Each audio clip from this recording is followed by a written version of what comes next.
We are in Jackson, Mississippi. It is the capital city of the state of Mississippi. We're going to interview a blues player named Vasti. This is Capitalism 2012.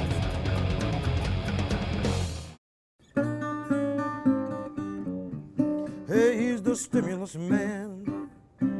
Relief is in his plan. Hey, he's the stimulus man. Relief is in his plan. Vote for Obama. Give him one more chance. You can hear the root and the permeation of the blues in all popular American music. Give Obama one more try. He's a stimulus man. You have to remember that the Africans did not have the benefit of being able to speak their native tongues here in America. So when they wanted to express something and they were having to learn this new language of English, you have the influence, you know what I mean, and the accent of African languages. So where people couldn't say these words, they would use some of these rhythms. So with the aspect of not being able to speak your language, here being illegal to play the drum, because they realized that there was communication being translated from slave to slave via rhythm. So we had to modify that. So we couldn't beat the drum, so we'd stamp out a little rhythm with our feet. Right. Or in the timing that we throw the sack over our shoulder. So we have all of this kind of under pressure, you know what I mean? But what happened when we could actually communicate some of those things, there was triumph and there was victory. And that's the victory of the blues. And the art of that is improvisation. My first Lightnin' Hopkins record, that's some of the first blues I ever heard, what was just classic blues. I immediately took to it because of, you know, that it just felt right. It's like the best meal you've ever had, like that's working. And I've never recovered. I've made a lot of records in my life, and for me, I've always come from blues timing, blues attitude, always.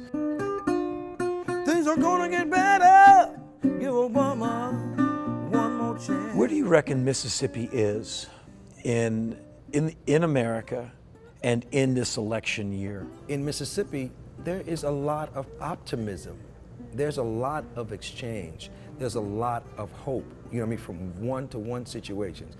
And being a musician here and an artist and a writer, I see the connectivity through the arts, and especially music and blues music, you see. So now what do? We take that hope and that joy and we pass it on to younger generations. That's why we need music in schools. We don't need the arts programs diminished.